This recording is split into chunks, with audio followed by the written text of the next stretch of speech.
This podcast, including all discussions and examples, is for informational purposes only and does not constitute professional advice. The views expressed in this podcast are solely those of the host and guests and do not necessarily reflect the official policy or position of any government agency or company.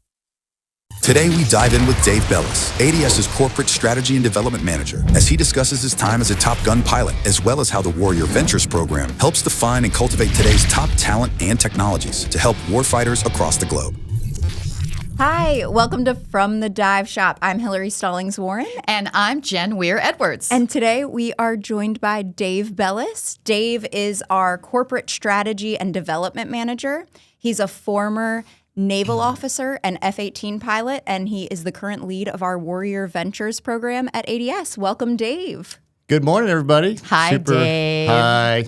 So let's start with what you do here. What is Warrior Ventures and what is your role? Sure. Yeah. So in short, Warrior Ventures is ADS's technology accelerator. So our mission is to identify, evaluate, and accelerate disruptive technologies that address future critical capability gaps in our customer set in the national defense ecosystem. So, that sounds like a really cool and interesting position. there's never a dull moment, and I know there's probably lots to unpack there. So tell us a little bit about some of the disruptive technology that you learn about from the companies that you work with. Sure, absolutely. Yeah, I mean, so I guess I'll just, before jumping into that, just to kind of set the context a little bit more, the Warrior Ventures effort was really born out of an understanding that ADS sits in a very unique position in the industry where we have this amazing network of suppliers who provide cutting-edge equipment and technology to the warfighter.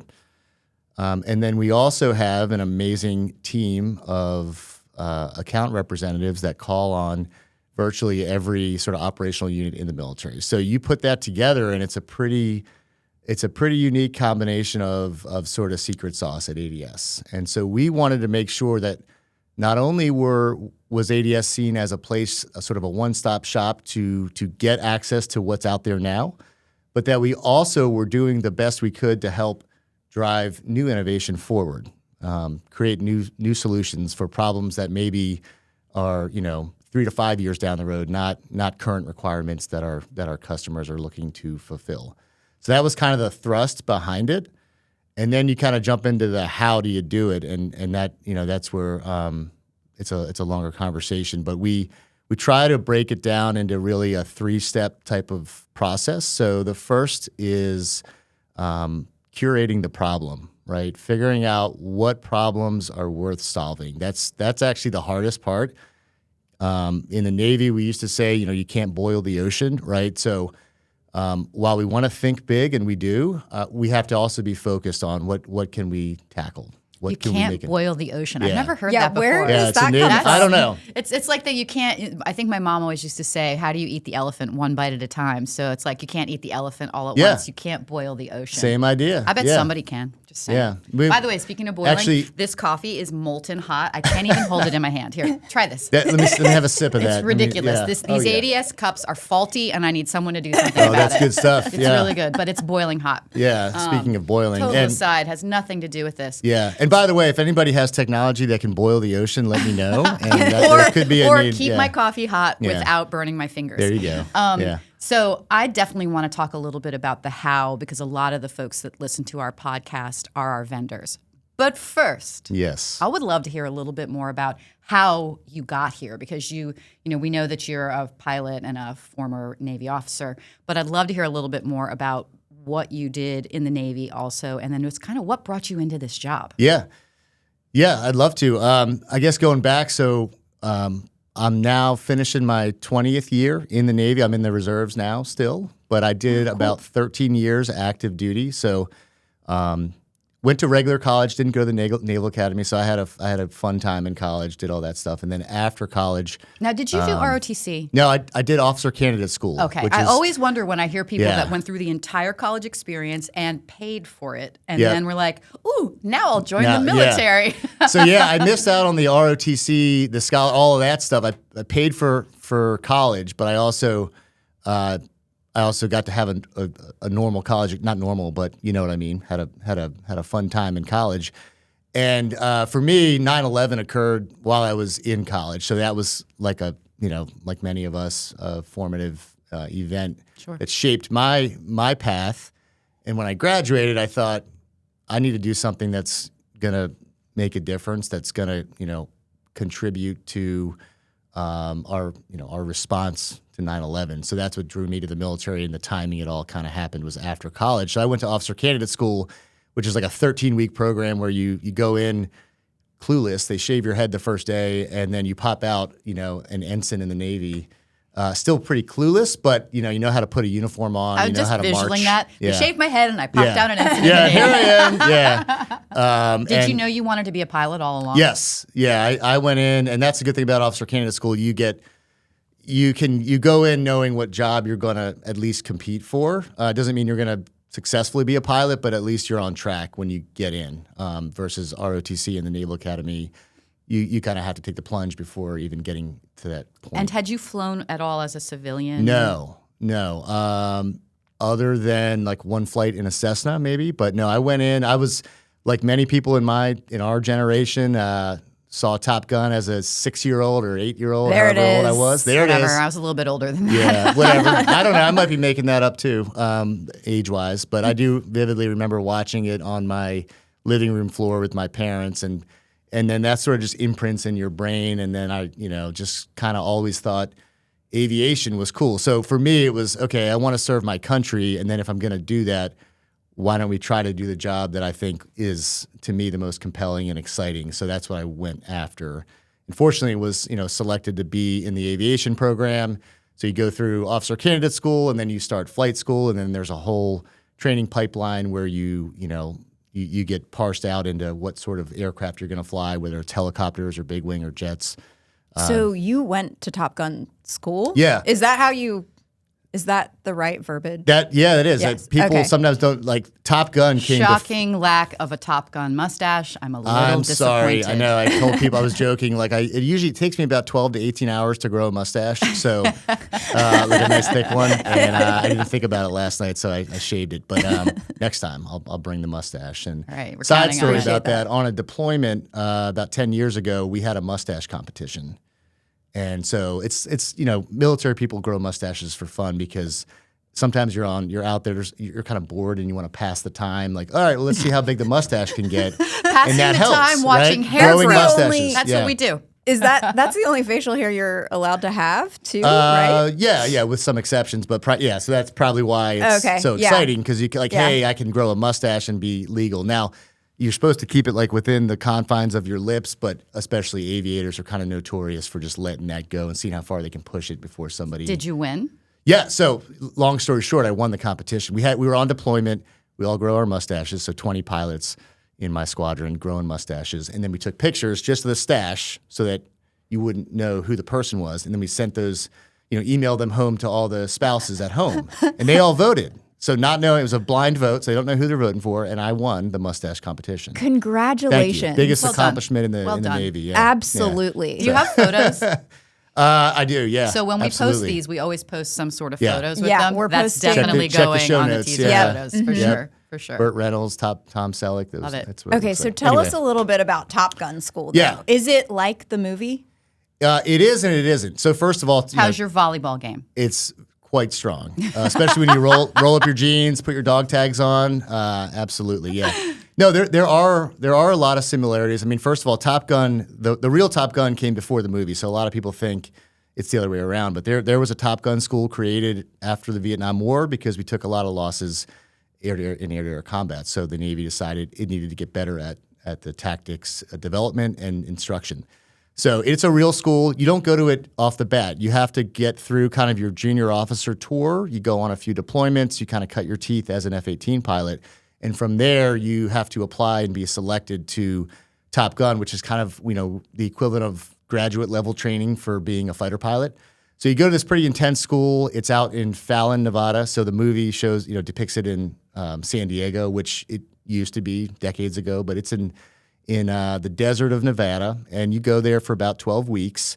And it's the most intense training and flying that I've ever had in my life and will ever have, I'm sure. It is unreal. It was the greatest, I think. Well, it definitely was the greatest, the best training evolution I ever did. Very stressful. You fly every day. You spend hours and hours preparing for each flight. You go out and do the flight with an instructor, and then you come back and spend hours talking about all the things you did wrong. And then you rinse and repeat, do it the next day. Okay, do you get a call sign? You do get a call sign. What's your You're call gonna sign? ask, aren't you? Yeah. Say that. So we share some mutual friends. Shout out to Chris and Kat. Hopefully you're watching and listening to the podcast. And they've only ever referred to you as your call sign. And for years they were like, oh, and I'm not going to out you. You can out yourself. Oh, you're talking about poker right now. Yes. That's his call sign. Yes, exactly. Yeah. And he was like, oh, he's coming over. You should hang out. You guys know each other. I'm like, I have no idea who you're talking about. And then finally we figured out you had an actual name, and I knew that. So can you tell us about your... My call sign is Candy. Two things. That's a short. There's a longer version that what is the rating on this podcast? Can we? No. R. Got it. I think you can tell it. Okay. Afterwards. So the call sign's Candy. I told my mom that's just because I'm sweet like candy, and she bought that. But there's another story behind it. We'll talk about it off camera. And the thing about the Navy call, you don't get to pick your call sign, obviously. Right. You usually do something stupid, or you have a personal flaw that people pick up on, and then they just latch into it, and they come up with creative names for you. God, I'm coming up with so many crazy things. Yeah, we could do that here. Yeah. And then they put you in a room, and literally on a whiteboard, they have all the potential call signs, and then they vote on it, and they make fun of you, and it's all in good fun. It's all part of the camaraderie building, but it's a roast. You have to have a thick skin. It's definitely a roast, yeah. And then, wow, and then we so use fun. that, and then it's funny because you use that to address each other by their. There's people I don't even know their names either. I'm like, I call you Bam Bam. That's your call sign, and but it's fun. So cool. Well, let's take it back to actually. You know what? I do want to hear a little bit about your aviation experience. Yeah. So, do you have any stories about flying? Any missions or anything like that you'd like to share? Yeah, absolutely. I mean, I mentioned Top Gun. There's lots of training stories I could get into. I had I was fortunate enough, in my opinion, to go on a deployment at the end of my time in the Navy to the Middle East. So supporting the campaign against ISIS back in 2016 timeframe, when, as you may recall, ISIS was really heating up. And so lots of combat, about a couple dozen combat missions over Iraq and Syria, with plenty of stories there. One, though, one acute story that kind of sticks with me goes back to my carrier qualification days. So landing on an aircraft carrier is unlike anything else in aviation. So, the landing area on a carrier is about the size of a football, and it's moving, forward, and it's probably turning. And it's probably rocking and rolling and pitching. So trying to land on it's very difficult, and you have to go through lots of training before they let you do it. And the interesting thing, the first time you do it, you don't even have an instructor in your back seat. You're just out there alone, unafraid, and doing it. So anyway, to make a longer story shorter, back when I first qualified to do it, you do like 10 landings during the day, right? So I did my 10. I was happy. Everything was good. And then that night or the next night, you go out and have to do like 6 landings at night. And night is a whole different ballgame because your visual references aren't there. And I remember I was on my 5th of 6 landings. So I thought I was about to be qualified to be a carrier aviator, ready to go on my first deployment. I was very excited after all the training. And I came in for one of my last practice landings on the carrier out in the Atlantic Ocean. And, when you land, you do this pattern where you get about 15 seconds of glide slope, and to land on a carrier, you have to be on a perfect 3-degree glide slope. You're trying to catch those little arresting cables on the flight deck to make sure you can stop, and so you have to be right on glide slope. So There's no flaring. Like when you're in a commercial airplane, you come down, you kind of flare nicely, hopefully, and it's nice and gentle. A carrier landing is a controlled crash, and you have to be right on glide slope. You don't want to be below. Obviously, if you're too low, bad things could happen. If you're too high, you'll miss the cable, and you'll have to go around and try again. So I came in thinking everything was fine, and I was a little bit above glide slope, so I took a little power off just to come back down to that 3-degree glide slope. And I didn't realize it, but I picked up a unsafe rate of descent. And before I knew what was happening, I hear the landing signal officer yelling in my ear through, for those who don't know, the landing signal officer is the guy on the back of the ship watching you to make sure you're safe and talking to you on the radio if he needs to provide any guidance on what to do. He starts yelling, power, power, power, just this loud, like shrieking yell. I go to like full power, like, oh my God, what's happening? And it's all kind of a blur. But I came in and later realized I came so low to the aircraft carrier that my hook hanging off the bottom of my airplane hit the back of the ship. That's how low I was. So you're supposed to come in about 15, 14 feet above the landing area. I came in like 6 inches above it, right? So if I was a little bit lower, I would have hit the back of the ship, best case scenario, ejected safely. More than likely would have died on that if I hadn't made that last correction. But more importantly, if that landing signal officer didn't yell power to me at that last second to save me. So that was so that controlled crash happens. I end up catching the first wire, which you're not supposed to do. You're supposed to catch like the third one, right down a little bit further down the landing area. And I remember just being like, oh my gosh, what just happened? I just scared the crap out of myself. And I'm looking around. They pulled me out of the airplane, pulled me aside, say, "Hey, Dave, like Candy, you're done for today. Go home tomorrow. Like we'll figure out what to do with you."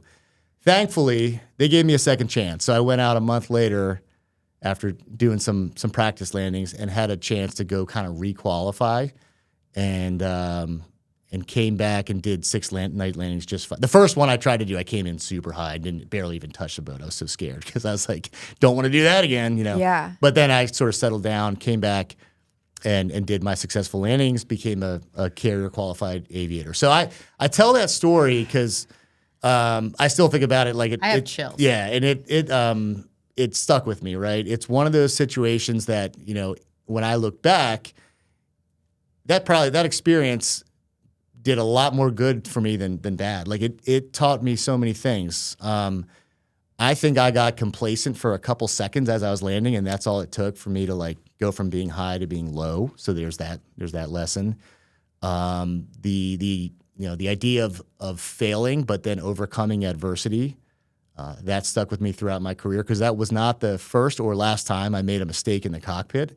But you have to learn from your mistakes, right? So that's what we do in business at ADS and back in my military time is, okay, it's okay to fail, but let's learn from those mistakes. Let's come back, let's fix it and be better for it. And I think that really stuck with me. And then just from a landing perspective, I never had a scary landing like that again on the carrier. And so, that one scare kind of stuck with me. So. The Constitution required to do what you do it just blows my mind. And I think it's interesting because we operate in this community and we meet lots of you. It's, a Top Gun pilot's not a dime a dozen, but because you happen to be a part of the community, I know a lot of guys that have done what you do. And it's just, I feel like I not take it for granted ever, but I forget sometimes how incredibly rare and extraordinary the effort and the energy and the talent and the constitution it takes to do what you did. So thank you. And Thanks. Also, hearing that story, I can't believe you were nervous about coming on the podcast.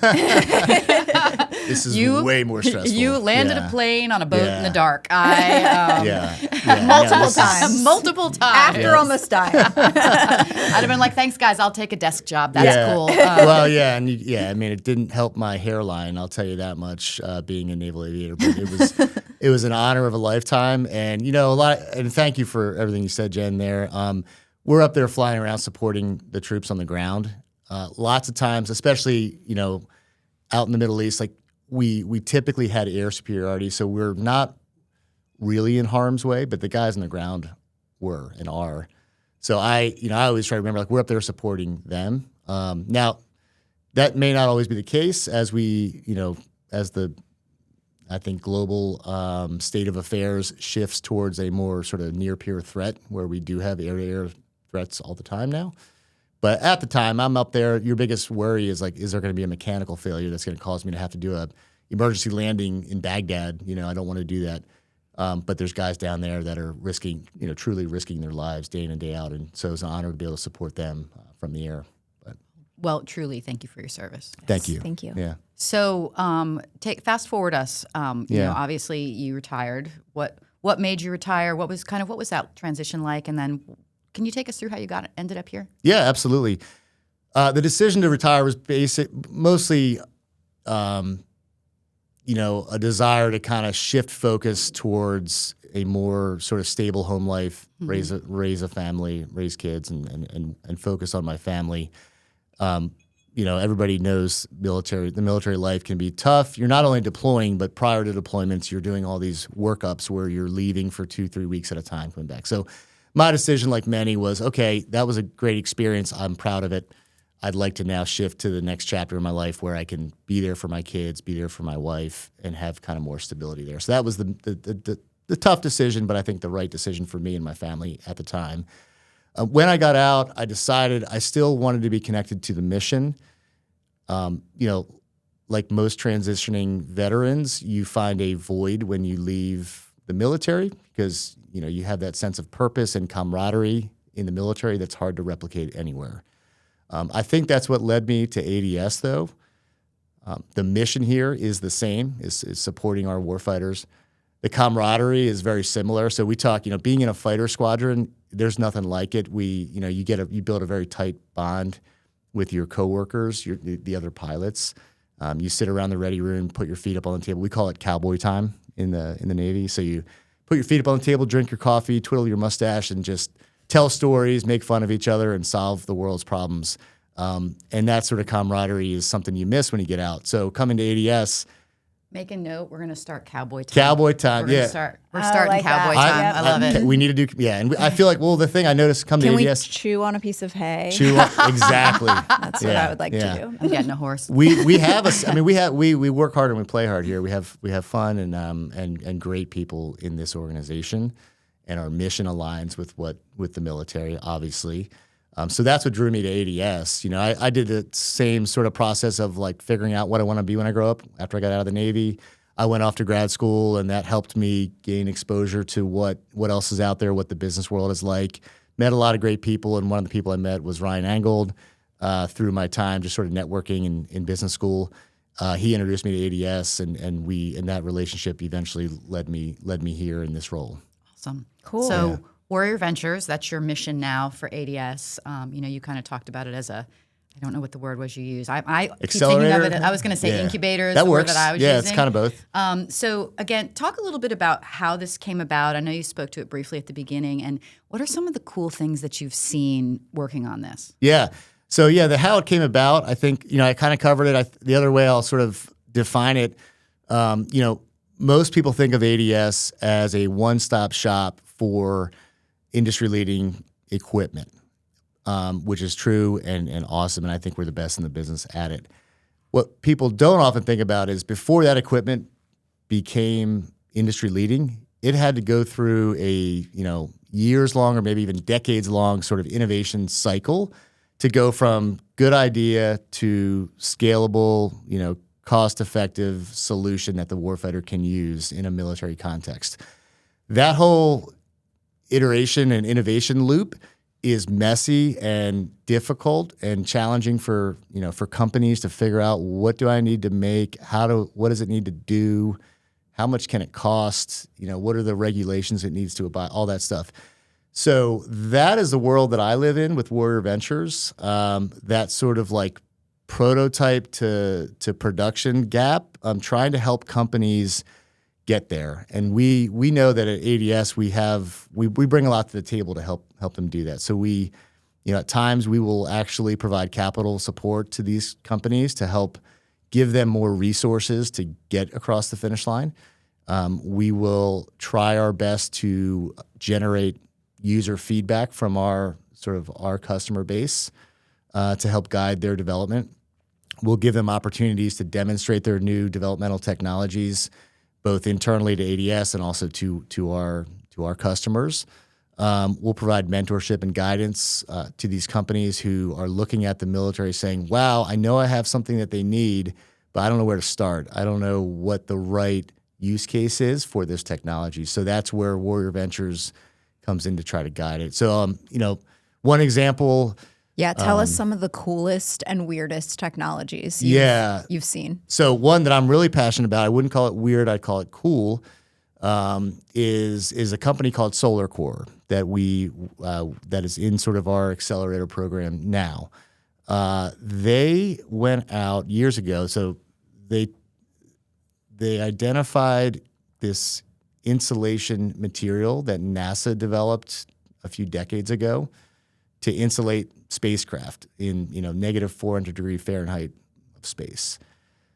This material is very insulative, but very difficult to work with on a sort of more scalable way. It's very brittle. It sort of crumbles in your hand, but it's got great thermal insulation capabilities.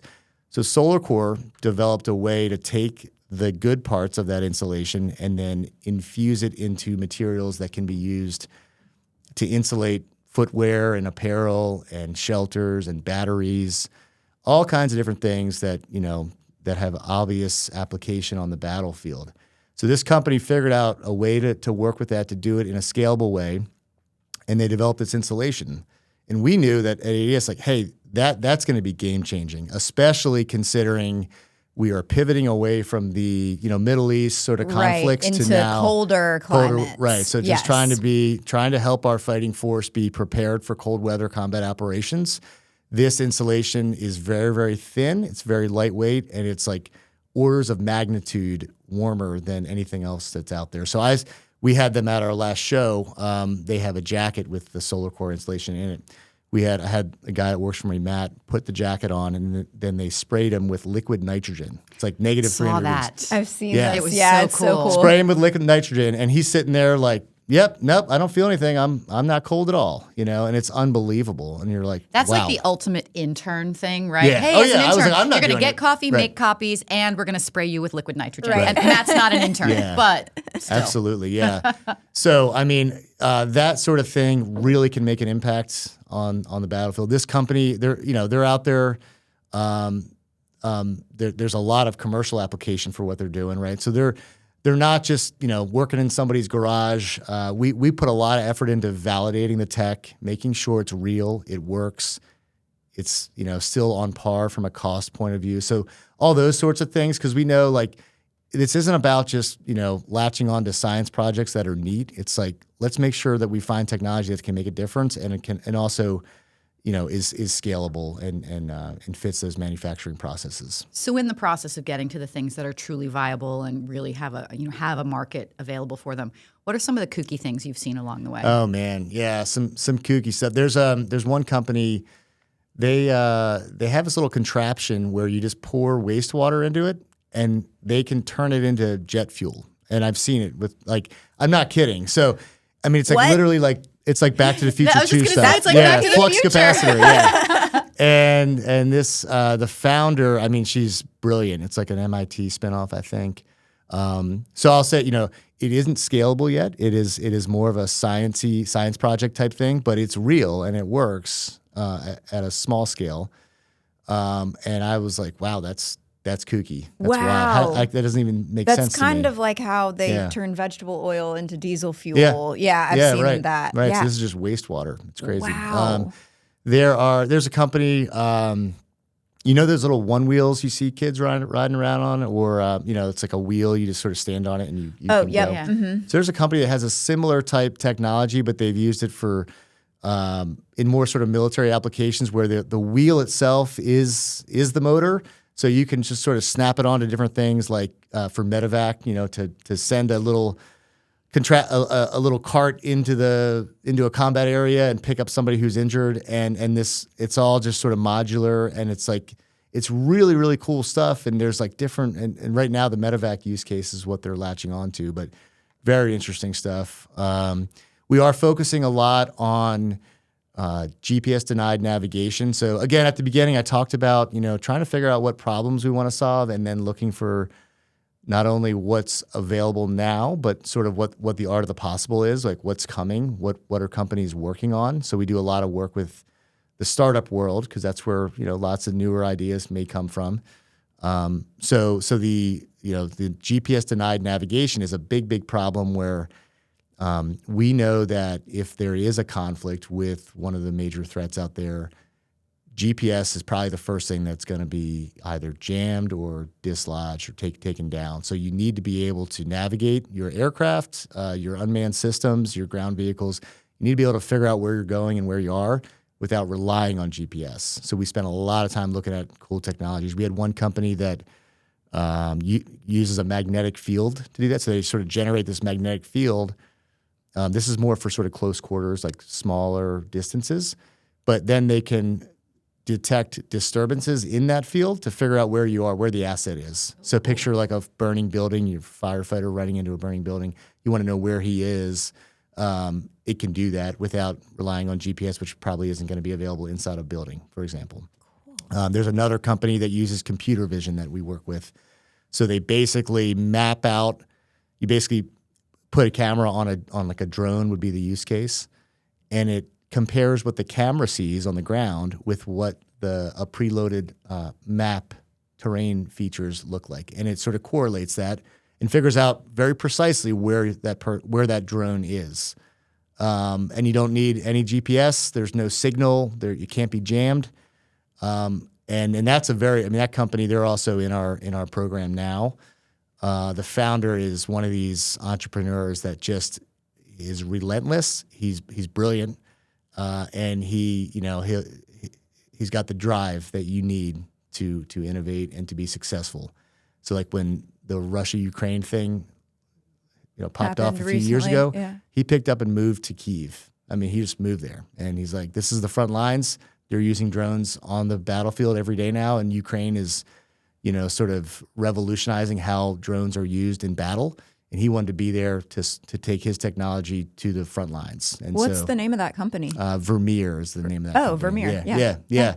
So really, really cool stuff. So we look at, that's like kind of the last piece, and I'm sort of going on here, Jen, sorry. No, I think it's awesome. Yeah, super cool. We're looking at the technology. That's very, very important. We're also looking at the team behind the technology because you need people that are going to be driven, that are going to, sort of be willing to be adaptable, but also persistent. You need the mad scientists, but they also have to have a business mind to them. Yes, exactly. Yeah, because at the end of the day, these companies have to be able to do this and make a profit off of it, or else they're not going to survive, and the technology is going to go on the back burner. So you need that combination of commercial viability and technical ingenuity.